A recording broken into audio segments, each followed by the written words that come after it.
함께 인사 나누시겠습니다. 새 하늘과 새 땅을 바라봅시다. 네, 오늘 우리 이우태 집사님이 기도해 주신 대로 정말 이곳에 성령이 충만히 임재되는 거룩한 시간 되기를 소원합니다. 오늘 말씀 제목은 바로 새 하늘과 새 땅을 바라보자라는 제목입니다. 어제 빌립보서 1장을 가지고 천국 소망을 갖자 하는 제목으로 천국에 대한 시리즈 설교의 이제 마지막 계시록 21장입니다. 새 하늘과 새 땅을 바라보자. 요한계시록의 절정은 물론 요한계시록은 22장까지 있습니다만 바로 오늘 우리가 함께 읽은 바로 요한계시록 21장이 요한계시록의 절정입니다. 그러니 여러분들 오늘 이 말씀을 읽음으로 여러분은 이제 신약을 다 완성한 것이라고 할 수가 있겠습니다. 여기에 새 하늘, 새 땅이 등장합니다. 새 예루살렘 성이 하늘에서 내려옵니다. 우리가 흔히 말하는 천국, 하나님 나라가 임한 것입니다. 사도 요한이 새 예루살렘 성이 어떻게 생겼는가 궁금해하니까 천사가 성령의 도우심으로 요한에게 새 예루살렘을 보여주었는데 한마디로 황홀한 성이었습니다. 그래서 오늘 우리가 읽지는 않았습니다만 요한계시록 21장 11절에 보면 그 도성은 하나님의 영광이 쌓였고 그 빛은 지극히 귀한 보석과 같고 수정처럼 맑은 벽옥과 같았다고 묘사하고 있습니다. 18절에서 21절까지 보면은 온 성이 보석으로 만들었다라는 표현이 나옵니다. 저로서는 듣도 보도 못한 보석이라 해석도 하기 힘들어서 이 보석들이 의미하는 것이 무엇입니까? 라고 기도했더니 이 세상 어느 왕궁보다도 아름답고 영광스럽다라는 것을 깨우쳐 주었다고 지금 사도 요한이 기술을 하고 있습니다. 요한이 계시록을 기록할 당시 그 당시에 소아시아의 교회는 정말 세상에서 가장 초라한 그런 모습이었습니다. 그래서 그 초라함이 너무 싫어서 교회를 떠나는 이들도 많았답니다. 그러나 교회의 진정한 실상이 무엇인지를 우리 주님이 보여주신 것입니다. 지금 우리도 마찬가지입니다. 우리가 보는 교회는 때로는 실망스러울 수도 있고 어떻게 보면 변질되기도 합니다. 그러나 진정한 교회는 사실은 말할 수 없는 영광스럽다는 것입니다. 자, 그러면 새 예루살렘 성의 진정한 영광, 이것은 무엇일까요?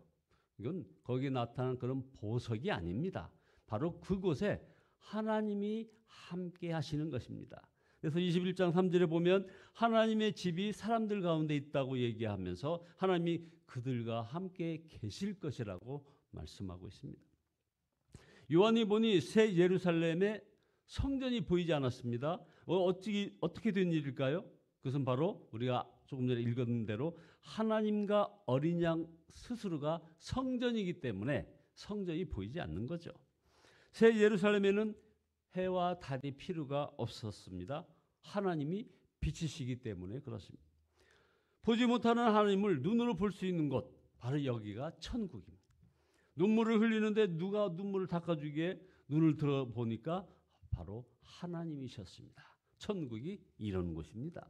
그러니 죽음도 슬픔도 울부짖음도 고통도 있을 리가 없고 속된 것이나 가증한 것이나 거짓을 행하는 자가 절대로 들어가지 못하는 곳, 바로 여기가 천국입니다. 이 새 하늘과 새 땅, 새 예루살렘을 만드신 분이 누구시냐 하면 바로 주 예수님이십니다. 그래서 21장 5절에 그때 보좌에 앉으신 분이 말씀하시기를 보아라 내가 모든 것을 새롭게 한다, 이렇게 말씀을 하십니다. 예수님께서 십자가에서 숨을 거두실 때 그 유명한 말씀이 있습니다. 다 이루었다 하신 그 말씀이 바로 여기에 나타납니다. 그래서 그 말씀을 여기서 다시 하십니다. 6절에 또 나에게 말씀하셨습니다. 다 이루었도다. 자, 이제 이 말씀을 가지고 우리들 삶 속에 한번 적용해 봅니다. 여러분은 이런 천국이 있으며 이 땅에 임할 것을 믿으시느냐 하는 것입니다. 아마 대부분은 믿는다고 말씀하실 것입니다. 그러나 더 중요한 질문이 있습니다. 천국이 있음을 믿으니 삶이 달라지셨습니까? 하는 질문입니다. 이 질문에는 대답하기 힘든 이들이 많을 것입니다. 정말 천국이 있는 것이 사실이라면 왜 낙심하느냐 하는 겁니다. 왜 용서하고 화해하지 못하느냐 하는 것입니다. 또 왜 그렇게 돈의 이익에 집착하느냐 하는 것입니다. 명예욕, 자존심은 또 무엇이냐 하는 거죠. 천국을 믿으면서도 고난도, 슬픔도, 억울함도, 미움도 해결되지 않는다면 그 믿음이 무슨 의미가 있느냐 하는 것입니다. 우리는 천국을 믿는다 하면서도 평소에는 천국에 대해 아무 생각도 없이 삽니다. 사랑하는 사람이 어떤 장례식 때나 잠깐 생각나겠죠. 천국에 가셨겠지 하며 조금 위로를 받습니다. 그 순간에는 좀 심각해집니다. 나는 정말 잘 살고 있는가? 그러다가 다시 잊어버립니다. 그래서 어리석게 사는 것입니다. 저희 부모님이 잠들어 계신 그 동작동 국립묘지 충원당, 그리고 서울 용미리, 벽제 납굴당 이런 데 보면 거기에 필기대가 있습니다. 그 필기대에는 사랑하는 사람을 먼저 떠나보낸 유족들의 그 애틋한 그 편지 사연이 기록되어 있는데, 그 편지의 일부가 눈물의 편지라는 책으로 오래전에 나왔습니다. 거기에 보면 평소에 사랑하지 못했던 그런 후회가 아주 절절히 묻어져 있습니다. 여보, 나 죽으면 당신에게 가서 무릎 꿇고 빌 거야. 정말 미안해. 지훈아, 정말 미안하다. 너의 생전에 따뜻하게 못해준 것이 못 내 가슴에 걸리는구나. 내가 한 말 아버지처럼 안 살겠다던 너의 그 말 영영 지워지지 않는구나. 일부 내용입니다. 왜 죽을 때 가서야 이처럼 사랑하는 사람이 보이고 중요한 일이 생각나는 것일까요? 그러므로 지금 죽음도 영생도 천국도 보는 눈이 뜨여야 합니다. 시편 84편 4절의 말씀처럼 우리가 살아야 하는 거죠. 주의 집에 사는 자들은 복이 있나니 그들이 항상 주를 찬송하리로다. 주께 힘을 얻고 그 마음에 시온의 대로가 있는 자는 복이 있나이다. 그들이 눈물골짜기로 지나갈 때에 그곳에 맑은 샘이 있을 것이며 이른 비가 복을 채워주나이다.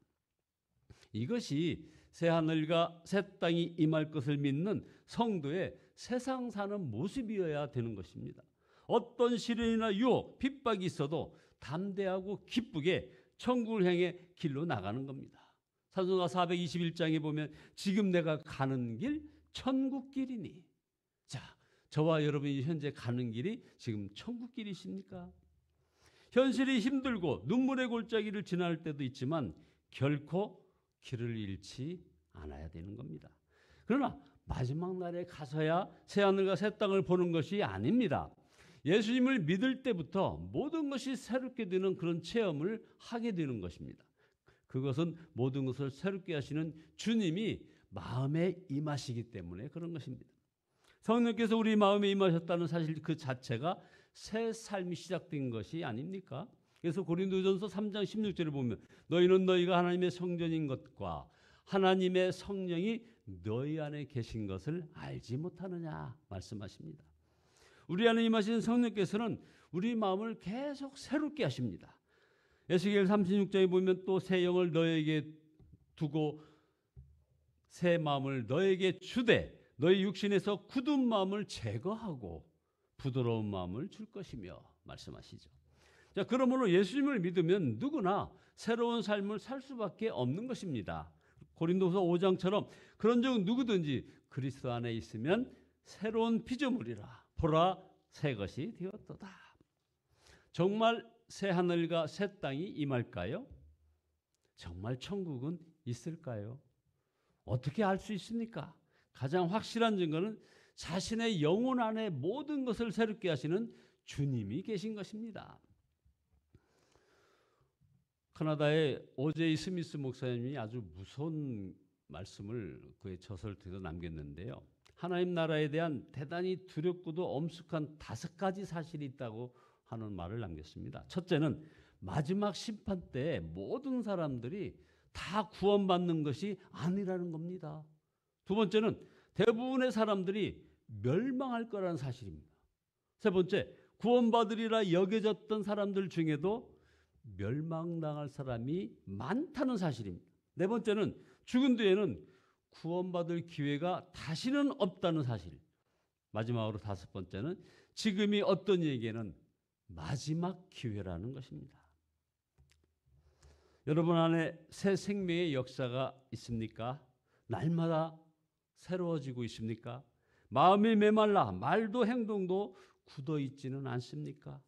변화가 싫어지고 아무 생각 없이 세상이 보여주고 들려주는 대로 살지는 않으십니까? 이렇게 살면 정말 큰일임을 알아야 합니다. 계시록 21장 새하늘과 새 땅은 바로 여러분의 세상이 아니기 때문에 그런 겁니다. 자, 오늘 핵심입니다. 우리는 마지막 날 가서야 새하늘과 새 땅을 보는 것이 아닙니다. 지금 예수님 안에서 매 순간 새로워지고 다시 시작하는 은혜를 누리게 됩니다. 오늘도 우리가 죄를 자백하면 주님은 우리의 죄를 씻어주십니다.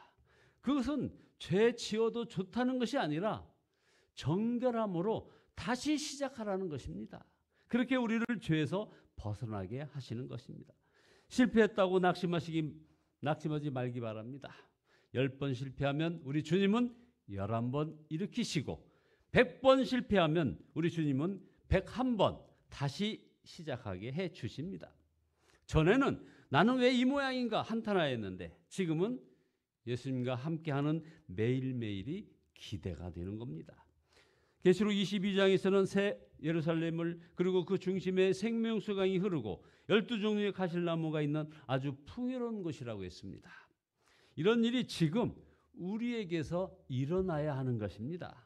요한복음 7장 38절에 나를 믿는 자는 성경의 이름과 같이 그 배에서 생수강이 흘러나오리라. 우리는 결코 세상 죄를 짓지 않는 것에 만족하면 안 됩니다. 생명수의 강이 우리에게서 흘러나가서 사람들과 교회들과 사회가 치유되고 열매 맺는 역사가 일어나야 이게 바로 천국 백성이요 그리스도의 신부인 교회인 것입니다. 요한계시록은 종말에 있을 일에 대한 정보가 아닙니다. 우리가 신부된 자임을 깨우쳐 주시고 신랑이신 주님을 바라보게 해주는 그런 성경입니다. 결론입니다. 여러분, 여전히 새 하늘과 새 땅, 새 예루살렘에 막연한 분들이 있을지 모르겠습니다. 성경에서도 보았고 또 이런 설교도 들었고 간증도 들었지만 믿어지지도 보이지도 않는다면 이거 어떻게 합니까? 그렇다면 정말 기도해야 합니다. 주여, 눈으로만 성경을 읽지 말고 제 영혼의 눈이 뜨여서 새 하늘과 새 땅을 바라보게 하소서. 그러면 예수님께서 반드시 여러분에게 새로운 삶의 변화를 주실 것입니다. 가정과 일터에서 하나님의 아름다운 그런 변화의 역사가 계속 일어나게 되시기를 예수 그리스도의 이름으로 축원드립니다. 기도하시겠습니다. 자비하신 주님, 회개합니다.